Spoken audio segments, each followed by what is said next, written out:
Meeting for Monday, February 20th, 2023 to order. The first item on our agenda tonight is to approve the minutes of our last meeting, 1/16 of 23, copies of which are in the packets. Did anyone note any corrections or revisions that they would like for the minutes? If not, I'll take a motion to approve them. Motion from Larson, is there a second? Second by McElhaney. Further discussion? Seeing none, members in favor signify by saying aye. Aye. Aye. Opposed? None are opposed. The minutes are approved. Item number 2 is to consider approval or denial of various license applications. You'll find in the packet for tonight, we have 5 denial recommendations, 2 for operator bartender and 3 for public transportation driver. Under our ordinances, those individuals recommended for denial have the right to come and address the committee in case there are factual inaccuracies on their record or in case they wish to discuss evidence of rehabilitative practices. So first we'll see if any of these people are with us this evening. We'll take them one at a time. Is Abdul Rahman Sughair in the audience this evening? Come on up and just state your name and address for the record. Abdurrahman Sughair, 1757 County Road X, Croninwater, Wisconsin, 544-55. Okay. And is there anything on your record that is factually inaccurate? I mean, the committee has been furnished with a copy of the record. No, it's not. Okay. No, there's nothing. All right. And so with that, have you submitted any evidence of rehabilitative action to the city clerk or to the police chief that No. would cause them to re-review their recommendation? No. Okay. I guess what mitigating circumstance did you wish to discuss with the committee that would perhaps cause them to not agree with the police chief's recommendation? I feel like I made a mistake. I definitely learned from them. And besides that, I really don't have anything on my record. And really it's just, I don't know, I'm really trying to just make sure I get them and see if what I have to do to get them approved or. Well, and of course, the license is what allows you to control the premises alone. That doesn't mean without a license that you can't work there. You would just need to work in the company of a licensed server. So it's certainly, it's obviously up to your employer. But, you know, I guess when I had read through the record, just as one committee member, I had some concern about the totality of the record. I mean, obviously, when we place a licensed operator in control of an establishment, it's certainly our hope that, I guess we hold that server and that bartender to an elevated standard. You know, our expectations are high for what we want to see happen there when you're placed in control of a premises on your own. Absolutely. So, you know, that's just, I guess, Chief, did you have any remarks about the record here? I don't have any remarks. You know, the policy's relatively clear with a battery conviction, and then, you know, that's an exempt offense, so, you know, the policy wouldn't allow him to submit evidence of rehabilitation, you know, and then in subsequent to that battery conviction, you know, there are drug and OWI convictions in 2018, so, you know, following the policy, I think that's a relatively clear denial recommendation. Sure. And it is still in the recent past, even though some time has passed. It is recent enough that, I guess as a committee member, I would remain concerned about that. Okay, let's take the testimony of the other applicants that are recommended for denial. If any of them are with us tonight, at that time, the committee can decide if it wishes to consider any of those separately from the batch. The other denial recommendation is Stacy Edrin. Is Stacy Edrin with us this evening? Let the record show she has not appeared. Michael Campobello. Michael Campobello with us this evening? Let the record show he has not attended. David Vargas. Is David Vargas in the audience this evening? He is not. Darius Williams. Also recommended for denial, Darius Williams. Okay, let the record show that neither of those two gentlemen have attended either. With that, we also have to consider 2 new Class B beer and liquor licenses. The Liquor License Review Subcommittee convened immediately prior to this meeting, where we considered the application of 628 Diner LLC and new owners for what is currently now the Ugly Mug Coffee Shop on 3rd Street. So both of those were recommended unanimously for approval. And we also have a couple of special events for the summer, spring, summer, and fall season. Bull Falls Honor Flight 5K, O'Malley's Car Show, and Boogie on the Block, and then Jazz on the River for Sunday nights. All of those, I believe, maybe except for the car show, are not new events. So does anyone have any of the denial recommendations that they would like to consider separately? If not, I would accept a motion to accept or deny licenses as recommended by staff. Can I ask a question quick on this? Certainly. So we list a business here as Denmark. Is that a current employer, or is that a prospective employer? Do we typically get input from an employer? I know we have in the past. On a denial recommendation? Right. So normally the employer is the employer that wishes to license the person to work in their place. We have had employers attend with applicants before. We've had employers send, letters of support if the person had tenure with them or had been there previously.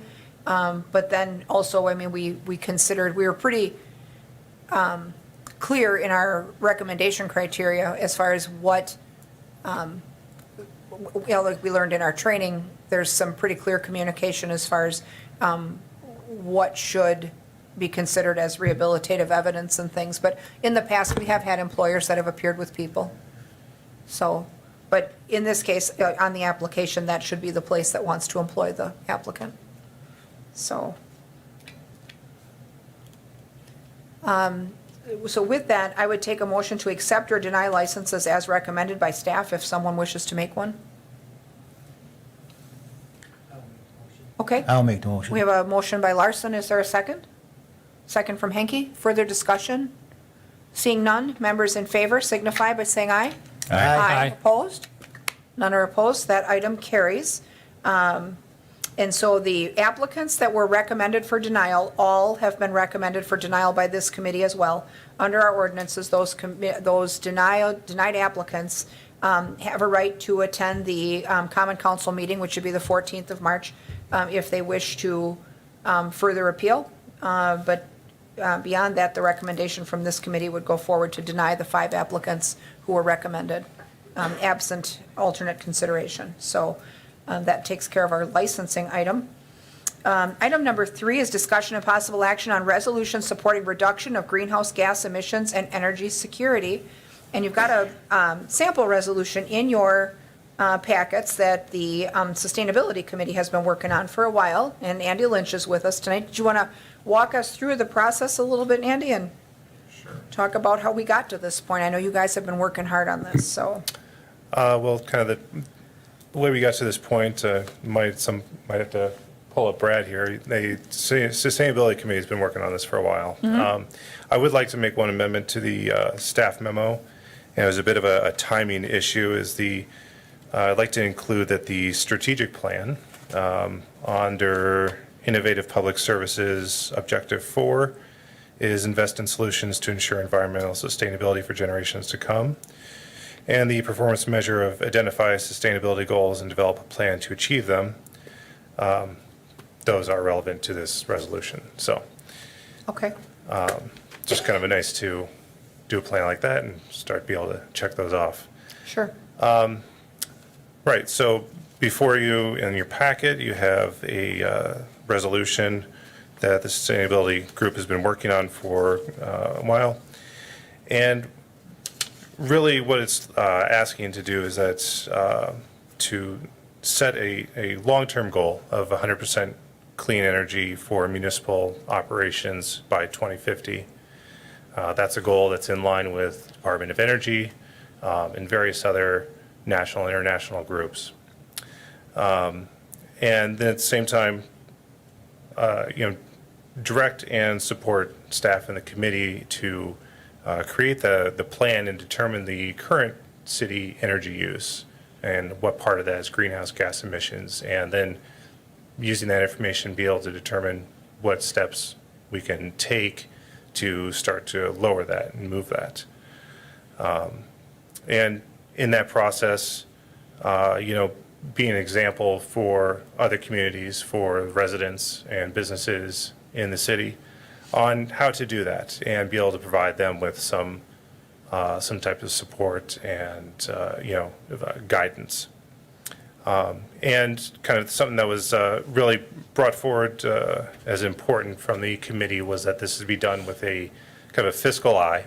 I think the city's had a really good example in the past where the lights in the parking garages were changed to LEDs, and that resulted in a net savings. So even just a simple idea like that is a really good example of being able to incorporate efficiency upgrades, new technologies, be able to use those savings to, either reduce the burden on the tax levy or to invest in other upgrades and changes. Sure. That said, I think that, also we had talked about, or at least where the water utilities looking into solar field and whether or not Yes. that's an option. They've got a task force working on that. I think that the parking vehicles maybe are electric. So, I mean, we've started to look at, some of those things. And I know when I first came on the council in 2008, we had a non-standing committee called the Commission for a Greener Tomorrow, where some of that was beginning, but it didn't get real far. I mean, some of it got done, but I think absent a formal plan and some type of fiscally minded implementation plan, some of that effort kind of stalled. So I think it is important to recognize that this resolution, if it's passed in this committee and at the council, really, from a policy standpoint, is only relevant, though, to municipal government operations. We certainly don't have the power or authority to dictate to private enterprise what they do, or to individuals how they operate their homes. So they still make their own choices and run their own ship, but if we wish to commit to the fact that our goal is to become a little less dependent on things that damage the environment, that certainly seems like a reasonable ask. Committee members, any questions for Andy at all about this idea? Doug? Okay, you on one of your resolution points, you have provide resources to residents and businesses. Is that a financial resource? What are we thinking there? So initially, I would say that's probably more information, and being able to direct residents or businesses to the programs or the grants or the funds that would help them. That can change over time, obviously, but that's the kind of the initial thought behind that. Okay, and then I guess lastly is a lot of this stuff, the roadmap to this is being written at state and federal levels. Yep. Are we getting a little bit too far out in front of this right now? I think we're just trying to ride along with it, actually. This is, you're right, it's actually being done very aggressively at the federal and state level, and like we've seen before. So this is definitely something where we're riding the wave as well. Did I understand, though, from part of the resolution and one of the whereas clauses, that it's possible that granting and funding opportunities may open up for us as part of the Bipartisan Infrastructure Act if we were to pass such an item and formulate such a plan? Would you have funding opportunities coming? I think, from what I've seen so far, I think some funding opportunities may be easier. Okay. There's one grant in particular where it gave you the option of, submit your plan that you already have, or do this kind of worksheet where we can kind of get an idea of what your community's done. So there is some thought with those to take into account what a city has already planned out, but it's not necessarily excluding a community that hasn't done that yet. So we have the flexibility of being able to still apply for grants, but I think if we also had a very clear vision of what we need to do, then that could also help us focus where we get grants from and what we get them for. Well, and if we know where the emission is the highest, I mean, maybe that's, I'm sure there's some low-hanging fruit out there that we've yet to pluck, so. sure. So, committee members, any additional questions for Andy? Becky, go ahead. I guess it's more of a statement that I support this, and I'd like to remind that the public that we did a big project with ARPA fund with moving over to LED. And sometimes I think it's been stated in this council chamber before about the light bulbs, but that is a sustainable, and that was a great move to go sustainability, and it is saving taxpayer money. And that's the whole thing, is that a lot of times our sustainability equals taxpayer savings. So I'm supporting this, and hopefully we can find other avenues to do the same. Okay, perfect. Anyone else have questions? Okay, and I think we have a few individuals with us that would, oh, go ahead, Chad, and then we'll ask for some public comment, because I'm suspecting we have some. I mean, mine's more of a comment if we Go want ahead. them to go first. No, Okay. go ahead. I really like getting the baseline. I think that's key. Just looking at your bullet points here, 100% by 2050, I think is aggressive, but it's a good goal to have. I've seen more ridiculous energy goals, let me tell you that. Yeah, and getting information out to people also is good. So I like what I see. Great. Sure. With that, I think we have a couple of people in our audience in attendance who may want to offer public feedback. We did receive a few emails as well from citizens this afternoon that the clerk had forwarded, so hopefully everyone had a chance to read those. There was 5 or 6 that had come in. Anyway, do we have anyone in the audience that would like to offer public comment? Come on up. Just state your name and address for the record and talk to us My about name this. is Jean Abreu. I live at 1233 Jackson Street. Mr. Denny is my alderman. And I just am here to support your looking at the greenhouse gas reduction resolution. And as District 6 says, it's financially a good idea, both fiscally and environmentally, a responsible thing for us to be looking at. I think I work with young people. They're very nervous about their future. They watch the news, they see what's happening, and they're looking to adults to come up with ideas and solutions that will move us forward. And I'm just so excited that this is happening and that we're talking about it. And so I see it as a big win-win, both financially and environmentally, and it's a way to help our young people see that there is a good future waiting for them. So thank you for considering this. Thank you for offering comment. Next.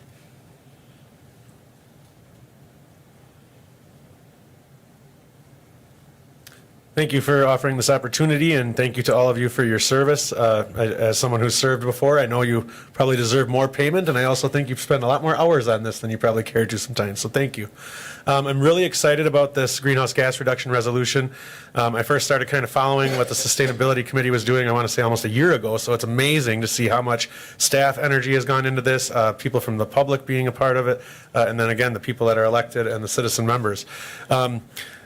And I think Andy pointed it out pretty well. There are potentially monies out there available for cities that have plans in place. And so just wanted to bring that up, Alder Denny, because I know you raised that question. So I hope it's okay that I mentioned that. But I obviously support this. I ended up getting solar panels not too long ago, and it was because of my grandfather, who one day in the summer, and some of you maybe have heard this story, but he said, "Oh," as he looked at his public service bill, "I just can't believe how much this is."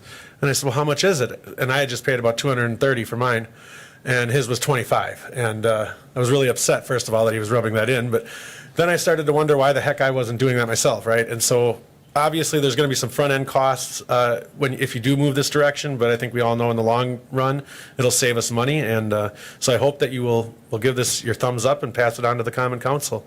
Thank you. Thank you. Any additional public comment on this particular item?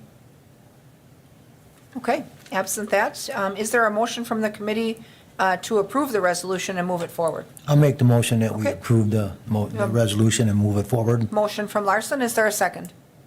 Second from McElhaney, further discussion? Question. Go ahead, Doug. Bullet point 1, determine the level of energy use and greenhouse gases used in the city government. Do we have a timeline for when we're going to, or a deadline for when we're going to get that done, and who's going to do that and pay for that? Right. That is a bit of a project, and we don't have a definite timeline yet.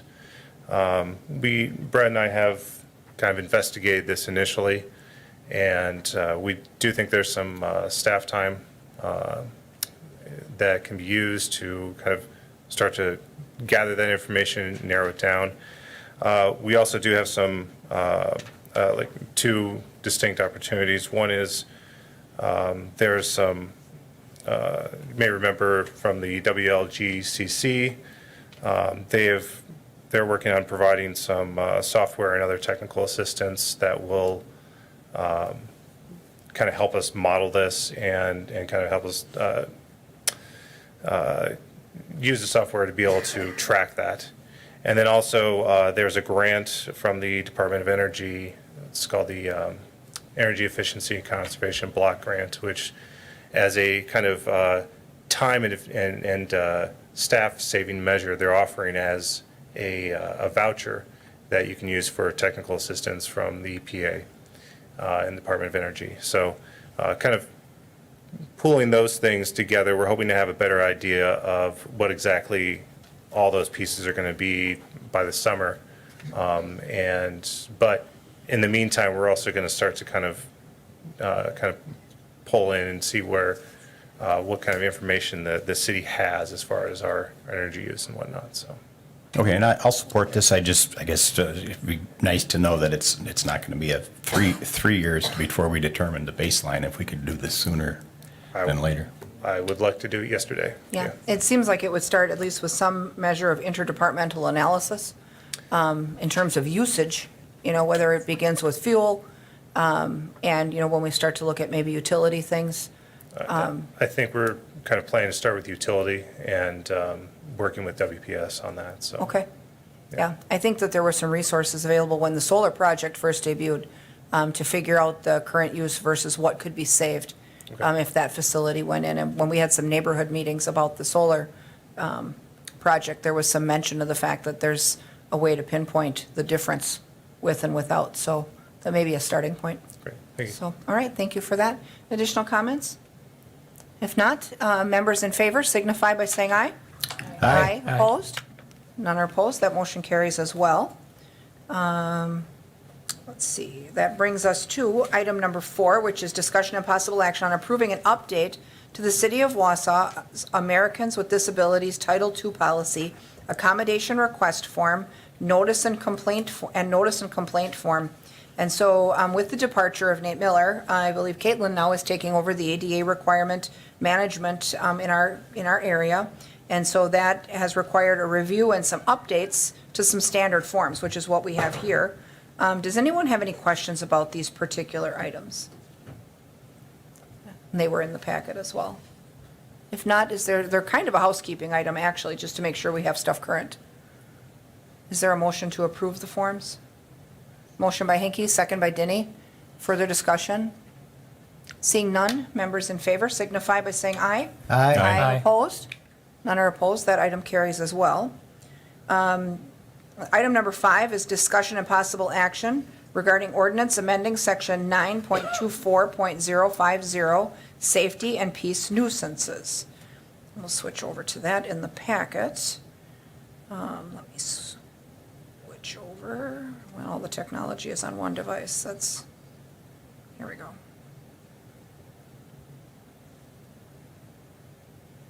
Okay. And who has this item?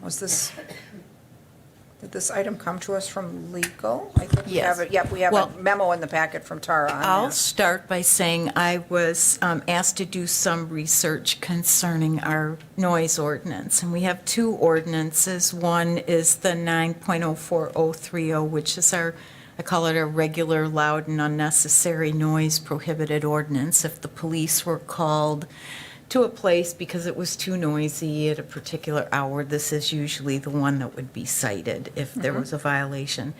The other ordinance, 9.24.050J, is a part of our nuisance ordinance, and the 2 ordinances, the language didn't really match up. They were different, and the language in the public nuisance ordinance was, I'd call it just vague, It that seemed to be, nobody yeah. would be able to know what that meant. So in that connection, I just want them to match. Sure, so that trues that up, and it's a little clearer than for people who are reading through the code. Does anyone have questions at all for Tara on that item? It does make things a little more straightforward. Do we have a motion to approve that adjustment? I'll make the motion to Okay. approve the adjustment. We have a motion from Larson. Is there a second? Second by Denny. Additional discussion? Seeing none, members in favor signify by saying aye. Aye. Opposed? None are opposed. That motion carries. And then we've got item number 6 is the operations report from the fire department for the month of January, copies of which are in the packet. Anything notable on the packet, Deputy Chief Kopp, that you wanted to talk with us about? No, other than the same thing. Every day is new right now, and we're enjoying the challenges of starting some new employees and got them going here this month. But as far as January goes, it's in the packet. I'd be happy to answer any questions. It's an exciting time, and it was great that you were able to find, when we first started down that road, we were hopeful we would find 12 good people, and it sounds like you've been able to find them, so Close. very exciting. Go ahead, Lou. I just have something, I was reading in the packet that you have 2 new ambulances coming this fall. We were approved for one. We came to finance and asked, the budget was only $220,000 set aside for both ambulances that needed to be replaced. So we came and asked for more money to purchase 2, and we're in the direction of purchasing one that falls under the scope of that money set aside, and we'll probably be pursuing more talks here in the near future about getting a second one on its way. I understand, and would you keep the older ones as backups then?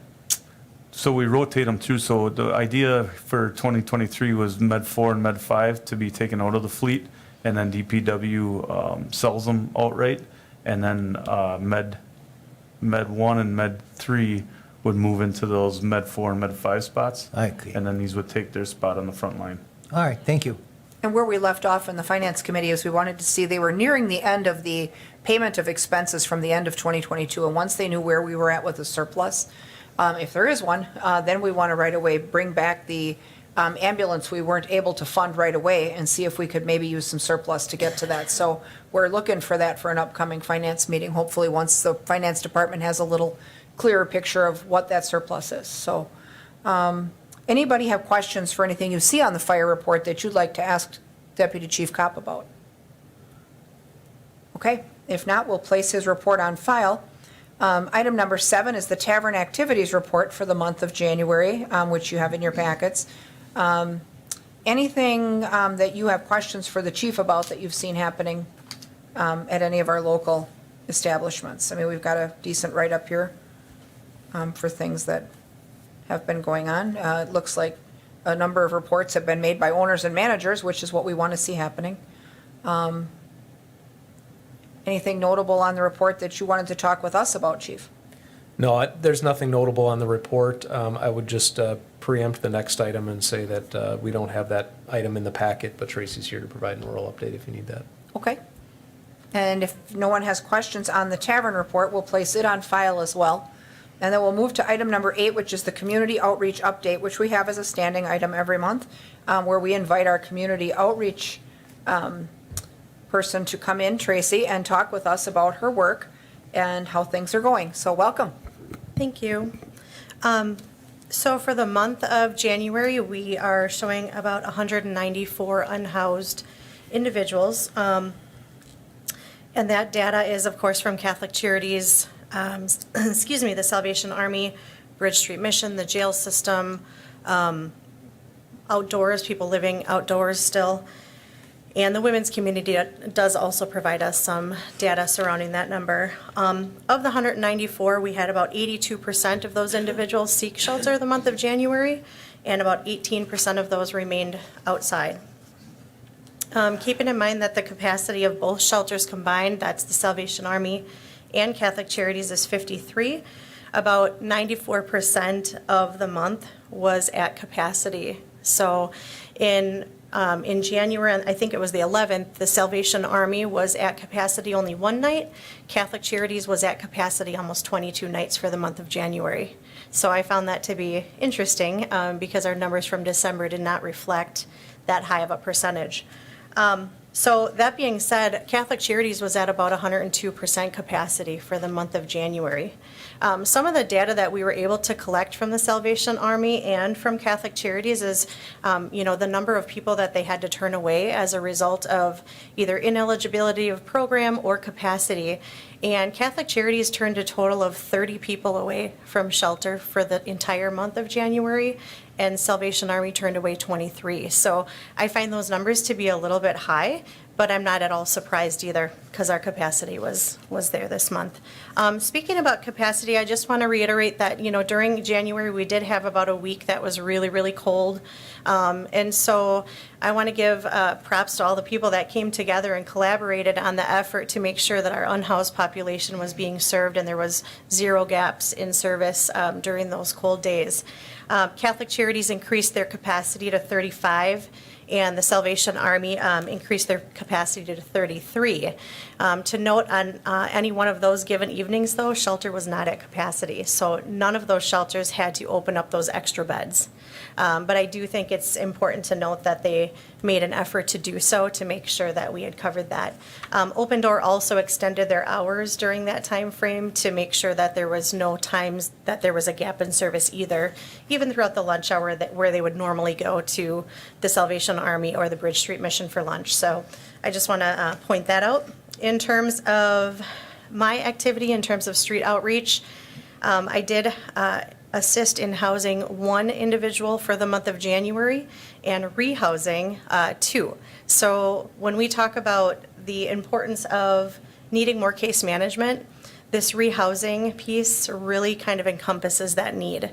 So I'm an advocate, right, for the unhoused, and I'm also an advocate for those who I help house. So I keep in touch with them and make sure that we're meeting their needs still so that they remain housed. So I look at sustainability not only physically and emotionally, but also financially. So one of those individuals was rehoused as a result of financial instability. So we got them into lower income housing.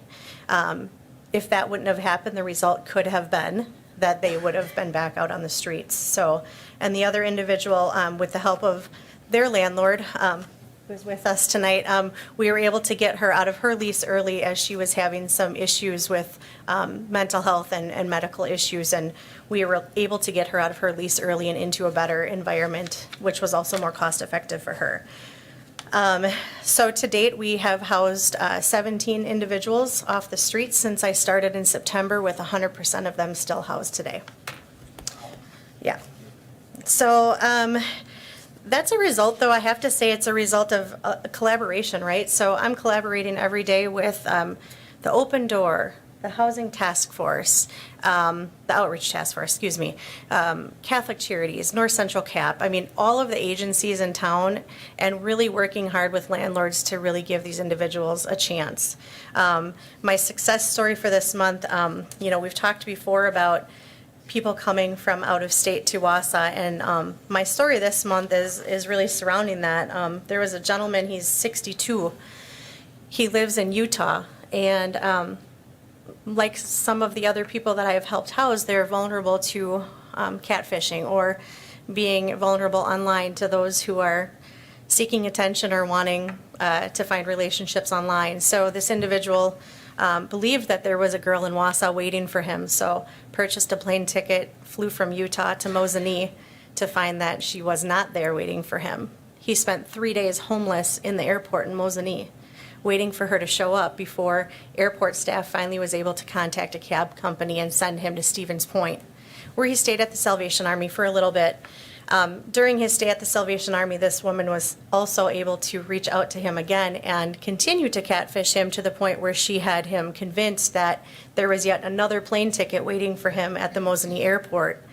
So he grabbed a cab and he came back to the airport just to find that that ticket, of course, wasn't there waiting for him. So as a result of that, the Salvation Army in Stevens Point was full, so he ended up in Wausau.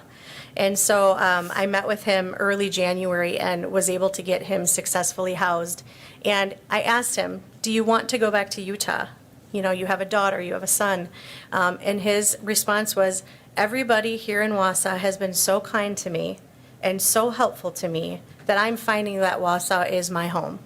And so We helped him. He is successfully housed today. I still keep in contact with him. I take him grocery shopping once a week. I help him get to other places that he needs to go, and he's just super grateful. So that's just one story of how people end up unhoused in our community, but how we can turn that around and make them part of our community. So, any questions? Excellent, thank you. Committee, any questions for Tracy? Go ahead, Lou. I just want to say thank you for what you do. Absolutely, I love it. Yeah, thank you. It is one of the positions we've created recently that I feel like we can be very, very proud of, because every day Tracy does good work out in the community and shows people in Wausau that there's not anything to be afraid of, that there's help available. So if anyone else has comments for her, thank you so much for your report. You're welcome. Item number 9 is communications. I have none. Does anyone else have any communications? If not, then I'll take a motion to adjourn. I'll make the motion to adjourn. Okay, motion by Larson. Is there a second? Second by Henke. Members in favor signify by saying aye. Aye. Aye. Opposed? No one ever is. We'll stand adjourned. Thanks, everyone.